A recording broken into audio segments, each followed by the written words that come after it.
सारे लोगों को नमस्कार। आज मैं फिर एक ग्रामर पर नया वीडियो अपलोड कर रहा हूं और आज का टाइटल है हम लोगों का question tag. Question tag grammar का एक बिल्कुल नया और महत्वपूर्ण अध्याय है। इसमें हम कुछ इन्फॉर्मेशन लेने का प्रयास करते हैं और इसमें डायरेक्ट क्वेश्चन भी नहीं होता है, लेकिन जानने की इच्छा होती है, इसीलिए इसको क्वेश्चन टैग बोला जाता है, चूँकि यह अंत में होता है। सबसे महत्वपूर्ण चीज़ है कि हिंदी में यदि इसको देखें तो जैसे कोई कहता है वह खाता है न, मैं पढ़ता हूँ न, यानी कि यह अंत में न पर जोर दिया जाता है और इसका मुख्य उद्देश्य है कि कुछ सूचना लेना।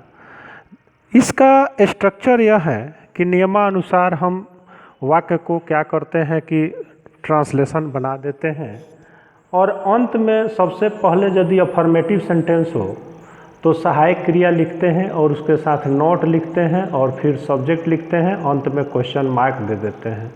अगर निगेटिव सेंटेंस हो तो हम नॉट का प्रयोग नहीं करते हैं, केवल एक्जुलरी वर्ब या सहायक क्रिया लिख देते हैं और उसके बाद सब्जेक्ट लिख देते हैं। महत्वपूर्ण चीज़ इसमें यह है कि अंत में क्वेश्चन मार्क अनिवार्य है। बिना क्वेश्चन मार्क का, चूँकि ग्रामर से यह रिलेटेड है, सेंटेंस को सही नहीं माना जाएगा, it would not be correct. अब ज़रा सा हम प्रयास करते हैं इसे बनाने का। जैसे कि कोई वाक्य है ही ईट्स, तो इसका क्वेश्चन टैग हो जाएगा डजंट ही। उसी तरह से यदि क्वेश्चन टैग है आई रीड, तो इसका हो जाएगा डोंट आई। लेकिन सेम सेंटेंस यदि नेगेटिव फॉर्म में हो आई डू नॉट रीड, तो उसमें हो जाएगा डू आई। उसी तरह से यदि वाक्य हो ही डज नॉट ईट, तो उसमें डज ही होगा, नॉट यहाँ पर क्वेश्चन टैग में नहीं लगेगा। आई एम गोइंग, तो यहाँ विशेष ध्यान देने की बात यह है कि यहाँ पर एमंट नहीं होगा, आरंट होगा, चूँकि एमंट का प्रयोग नहीं किया जाता है। उसी तरह से यदि सी इज कमिंग है तो सहायक क्रिया इसमें इज है तो इजंट हो गया और सी है तो सी लिख दिए। राम इज ए बॉय, तो यहाँ पर इज लिख दिए, नॉट लिख दिए और राम के लिए प्रोनाउन का प्रयोग करेंगे।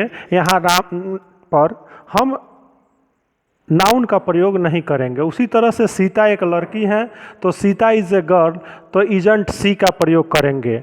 नो बडी इज कमिंग, तो यहाँ पर नो बडी निगेटिव है तो इसलिए यहाँ इज हो गया और नो बडी के लिए दे हो गया। वी हैव प्लेड, तो हैवंट वी का प्रयोग हम करते हैं, चूँकि सहायक क्रिया हैव है, निगेटिव के लिए नॉट और फिर सब्जेक्ट। उसी तरह से दे हैड कम, तो हैडंट दे का प्रयोग हम करते हैं। वी कैन गो, तो कांट वी और एन पर एपोस्ट्रॉफी लगा करके हम काम चला लेते हैं, इसमें डबल एन का प्रयोग नहीं किया जाता है संक्षेप में। तो इस तरह से हम देखते हैं कि यह एक बहुत ही महत्वपूर्ण चैप्टर है और इसका प्रयोग जब हम करते हैं तो हम पाते हैं कि वाक्य को और ज़्यादा इंटरेस्टिंग बनाया जाता है और इसके माध्यम से बिना क्वेश्चन ही हम क्वेश्चन पूछने का प्रयास करते हैं, इसलिए इसे क्वेश्चन टैग कहा जाता है। ओके, यदि इसमें कोई और समस्या है तो आप अपना कमेंट शेयर कर सकते हैं। Okay, thank you.